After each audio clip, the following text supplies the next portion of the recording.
welcome everyone to WNBA Draft 2025 presented by State Farm. We will begin with opening remarks from Commissioner Cathy Engelbert. We'll then turn to questions from the floor. If you would please raise your hand and we'll bring a mic to you. But we'll begin with remarks from Cathy. Cathy. Yes, good evening everyone. Welcome to the 2025 WNBA Draft presented by State Farm. Tonight is, for me, one of the most special nights in our calendar. We officially welcome the next generation of basketball talent to the WNBA family. This is truly one of the most rewarding parts of my job, calling the prospects over the last couple weeks as they finish their NCAA season, and we have a couple international players this year here in New York. And seeing like the pure joy and emotion on their faces when they're going to cross the stage tonight. It's a moment they've dreamed of, and it's an honor for us to share that with them. So it seems like just yesterday that we were all here in New York at that epic final game during the WNBA Finals.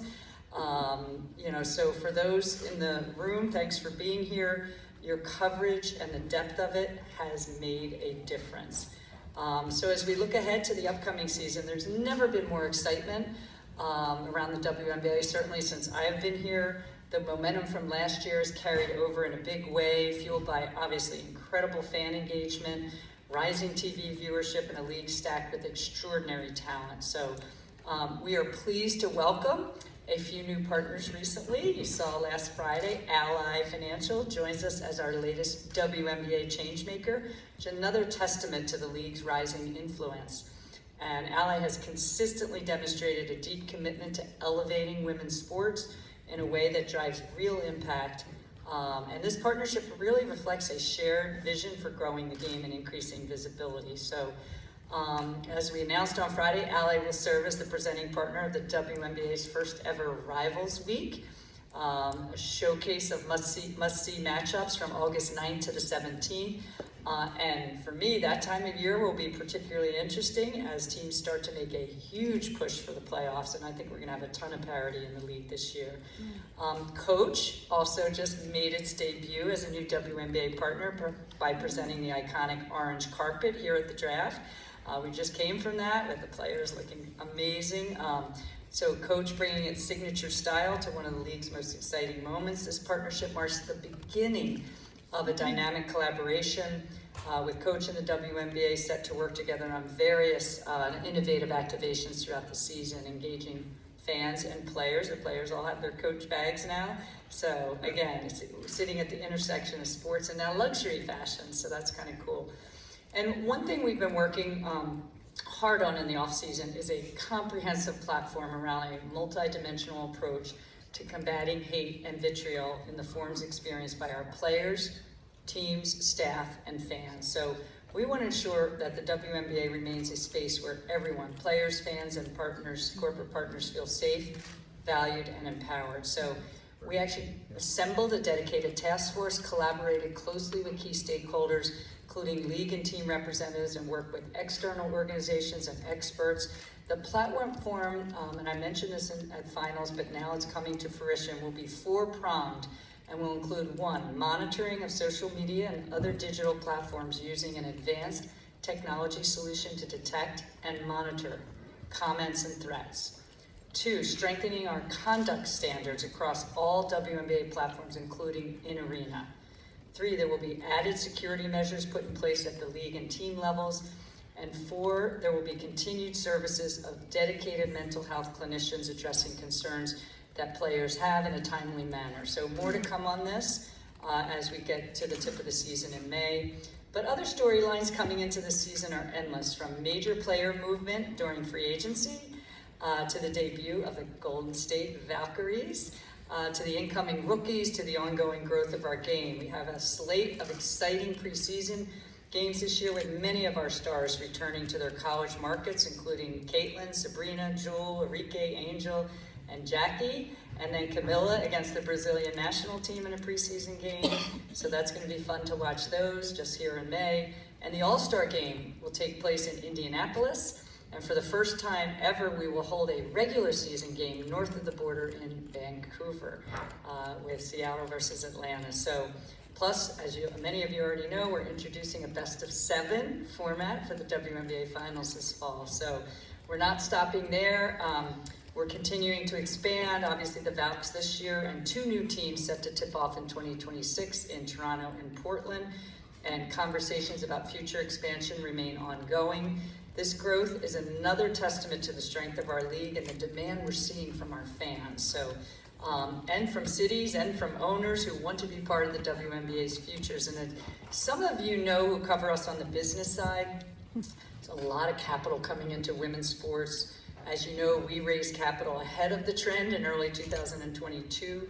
That has served us well, and that has driven a level of confidence by many others, including corporate partners, media partners, and certainly by our owners who see huge growth prospects, and they're all investing heavily in the player experience. And you see how current owners are announcing new practice facilities and new player experience items, and they're making significant investments in the confidence of this league. So with that, thank you again for all being here. We're looking forward to a great night tonight, and I'm happy to answer any questions you have. First question will come all the way to the left in the 4th row. Hey Kathy, Doug Feinberg, Associated Press. Good to see you. 2-pronged question, just you mentioned expansion. Is there any further timeline for 16 and potentially if there would be more than 16, and just also obviously CBA discussions, anything you can say about those? Okay, timeline on expansion. No specific timeline. We talked about going to 16 by no later than 28. I think we're still on track for that. We're evaluating the huge demand from cities and ownership groups and investment from a variety of cities. So we've had a process. We're using an outside banker, so we're still evaluating that. So nothing to report today. And CBA, I knew you would all ask me about that. Obviously, we've had several meetings with the Players Association. We continue to talk. This is something we do every 5-6 years. So we're in process of discussing what's important to the players, owners, et cetera. So nothing to report. We're in the, I would say, kind of the early phases, but certainly is something we'll continue to talk about with the Players Association. Again, I'm really optimistic about the future of this league based on my comments I just made, and certainly optimistic about coming to a transformational CBA at some point.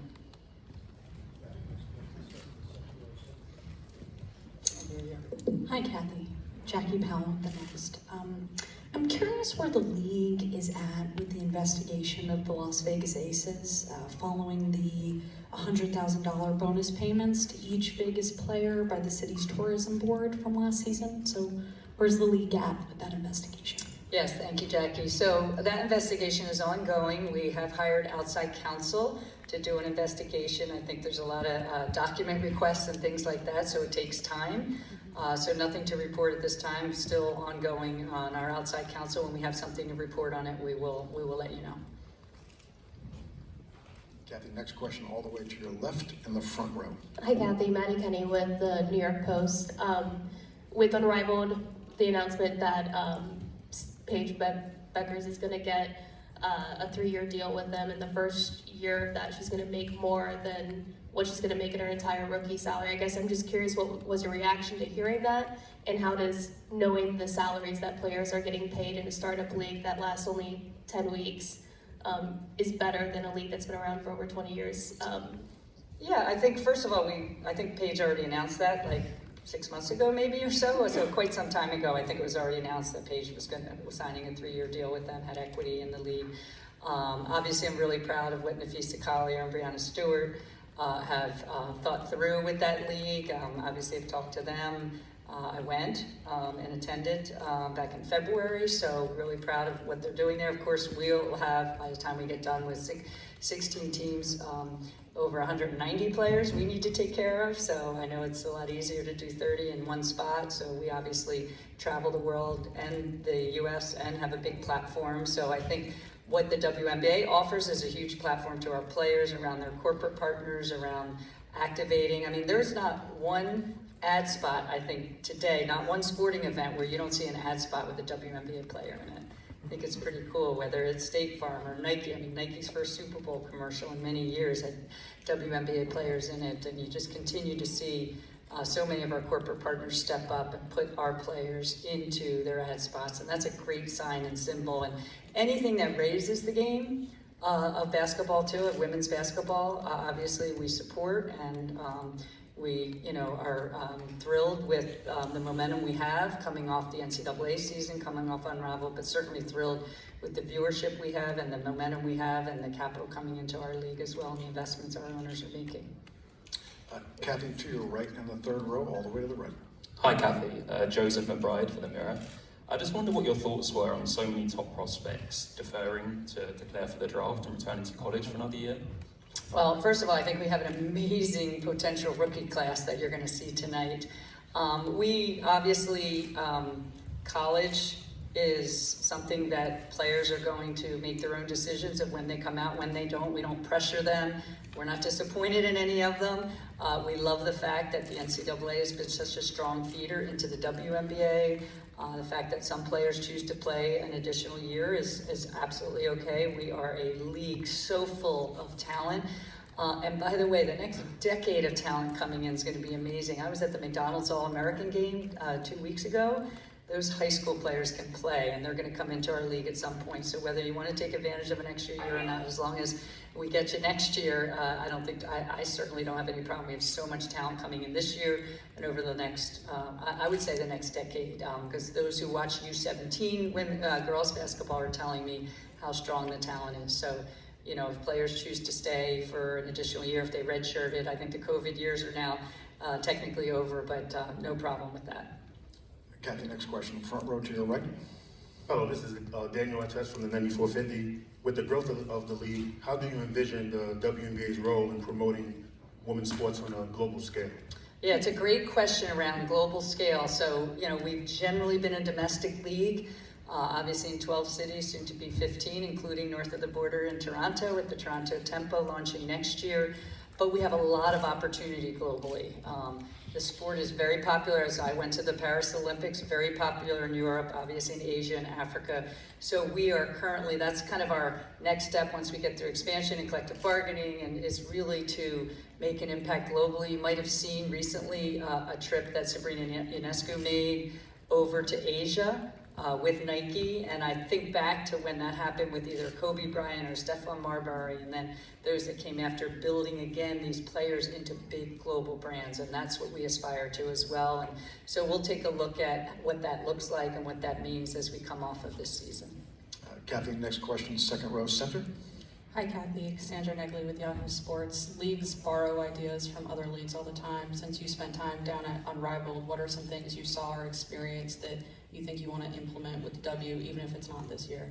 Yeah, it's obviously I went for 2 games, so I think the players played hard, they had fun. It's 3x3, so it's a little different, 2/3 court or even a little less than that. So, I mean, we're not going to take that away. We like our full court game here. So again, I think just player engagement, that would be the number one thing. But I think the game's very different. 3x3s, obviously some of the bigs struggled a little more than the guards and became kind of a guard and small forward game. So yeah, there's nothing particular on the basketball side that I would do. I think on the kind of fan engagement side, I mean, most of the people I met there, I think 75% of their fans fly in for the games. Obviously, it's a very small fan base, I think 800 or so that go to their games. Obviously, we'll have 17, 15, 18, 20,000 at our games, so it's different scale from a fan perspective. But again, I think it's great that, again, growing women's basketball in a different way. Obviously, a different version of 3x3 is in the Olympics, not the 2/3 court, but the half court. So looking at that difference, I love the faster shot clock, quite frankly. I think that our game's already fast for those of you that sit, lower in our arenas, really fast, but a little shorter shot clock is interesting. But we've piloted that in the past during our All-Star weekend, so that's kind of just a fun thing to do. So yeah, we'll look innovatively at anything that we think works that we could incorporate into our game. Cathy, our next 2 questions will come from the front row to your left. Hi, Cathy. Annie Constable, Front Office Sports. There was a report that came out today that said the union presented an outline for a CBA agreement in December that included significantly higher raises, and that the league hasn't responded to it yet. So I'm just curious if that's accurate, and if so, what's holding up the league's response? Yeah, inaccurate that any proposal was offered in December. Accurate that we're continue to meet and work together, staff to staff, and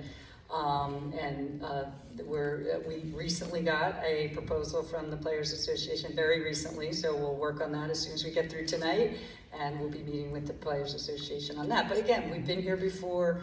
These things take time. You know, they're partial proposals. We want full comprehensive proposals in order to determine what the future looks like. But again, I'm very optimistic that we'll get something done and it'll be transformational. But that report about something in December was inaccurate. Staying in the front row to your left. Ben Pickman with The Athletic.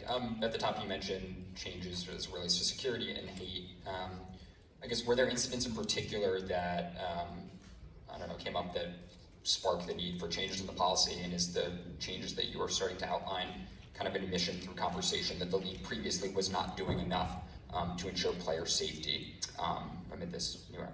Yeah, I mean, there's cyber safety, there's physical safety. I think we're doing, obviously, a lot in the physical safety space. The cyber safety, if I could figure out not to have someone type all this vitriol in social media, I'd be in quite a different job than the commissioner of the WNBA. But that's why we wanted to tackle it, because there's no space for hate, and I think there is just a continuing drain on all of us, on players, on staff at our teams, I'm sure on all of you too, just continuing unaccountability for people who type things in social media. And our players are digital natives, they're in their 20s, young 20s, and then obviously more veteran players are 20s into 30s, and they take everything very hard, and it's a toll on them. So I think after last year, I think we just really wanted to do something. I've wanted to do something since I kind of came out of Deloitte into the WNBA in the space, but obviously we hit the pandemic and we had a lot of things going on. So I also think with AI and technology was a little more nascent 5 years ago. I think now is the time to, and we've demoed a bunch of technologies and selected one that I think we can offer to our players' families, our fans. As I know myself, I could use it to filter out some of the negative comments that people believe that are totally untrue or inaccurate. So I think that was a little bit of the impetus, like we've had it, let's go, let's do something with the technology provider. But it has to be multi-dimensional because it also has to include cyber safety, physical safety, mental health, and monitoring too for physical risks and physical threats. So I think there were some reported physical threats as well to some of our players, both in college and in pro. So that's all part of it. So I think it was like time to put this task force together and really hit it head on. So that's what we're going to do. Kathy, second row center. Hi, Kathy. Maitri Anantharaman from Defector. You mentioned the explosion of capital in women's sports, and I think a trend we're seeing, not just in women's sports, but in sports more broadly, is the growing involvement of institutional capital in sports. I wonder what the league's philosophy is around interest from sovereign wealth funds or pension funds or private equity, and whether there are specific policies in place, and if there are they different from the NBA's? Yeah, we have very similar policies to the NBA. Ours kind of have come more recently because of the explosion of capital into women's sports in the WNBA. But nothing different to report here. We'll obviously evaluate them. They're all subject to approval by the Board of Governors when we bring new ownership or new capital in. So we'll continue to follow the process, but it is very similar to the NBA. Kathy, next question, front row to your right. Kathy, Chris Gunther Show. Here we are, the start of a brand new season, and I can see the excitement all over your face. If there is one matchup that you're really looking forward to this year that's marquee for you, who do you think that would be? Well, I mean, during Rivalries Week, you're going to see a lot of matchups, but obviously the reigning champion versus who lost the game, so Minnesota, New York. I think Vegas is going to be interesting with some new talent this year, and they were tough last year. Seattle, I think, and we'll see who they pick number 2 tonight, will be interesting. I think Indiana has added some really big talent, veteran talent that they maybe didn't have last year. And the list could go on and on. I think a lot of teams are going to strengthen themselves not only tonight, but did in free agency and going into the tip of the season, which is like literally only practically a month away. So that's why Rivalries Week is going to be so cool. But I think more looking at the free agent movement. Obviously Dallas with the #1 pick tonight and with the players they have. So there's Phoenix is going to look different. So I mean, it's really going to be a lot of parity in the league this year. So I don't want to pick one. Obviously, I'm looking at Minnesota, New York as the return of the two teams, that epic 5-game final. And so I think that's the one I'll watch first. Cathy, staying on the right side of the room, all the way to the back. Thanks, Ron. Jonathan Tannenbaum of the Philadelphia Inquirer. Thanks, Commissioner, as always, for the time. It is surprisingly another expansion question. A few months ago, the Sports Business Journal had a quite detailed piece on the subject, and it named 3 cities in particular, Cleveland, Houston, and Philadelphia, as being toward the front of the line, with Cleveland at the front of the line. Set some timelines for when they might come in. It's better to hear from you directly about these things, so I figured why not ask you if you'd let us know. Thank you. Yeah, again, nothing to report specifically other than we had huge demand in our bidding process for a WNBA team in not only those cities, but a lot of other cities. So really excited to be evaluating which city or cities would be the best going forward. And just evaluating whether it is more than one, quite frankly. So we've got to put all that together. You don't want to degrade the quality of the game. Already going to 16, we're adding 33% additional roster spots by adding 48 spots to a league of 144. So we're in the process of evaluating all that, but those are all on the list, but there's several others that are on the list as well. Cathy, next question, center of the room, row 4.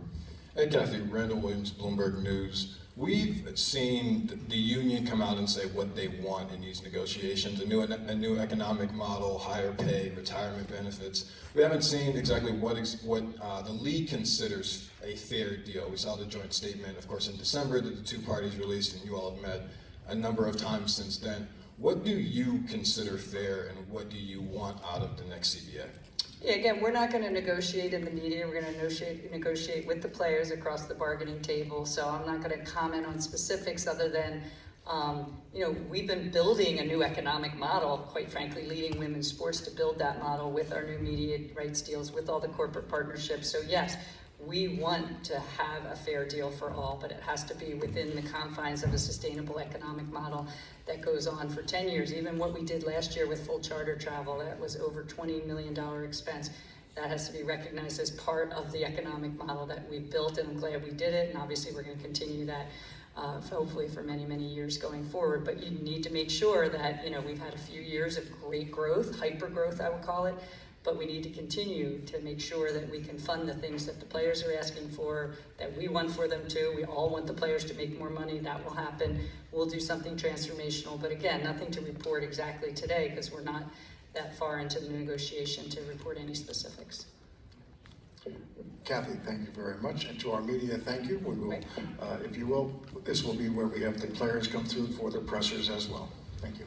Thank you, everyone. Enjoy tonight.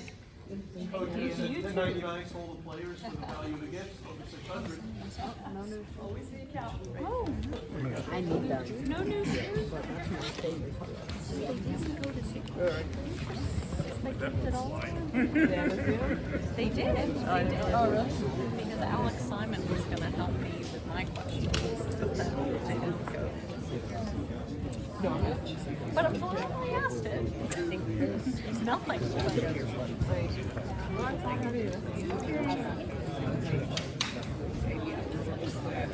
Remember Howard's back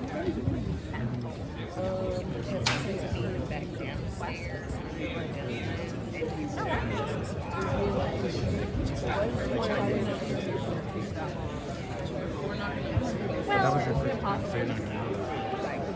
Listen, I'm probably not going to the other investigation was way too short, and it was a literal slap on the wrist. The fact that they did the same thing again, and they actually hired outside counsel, that gives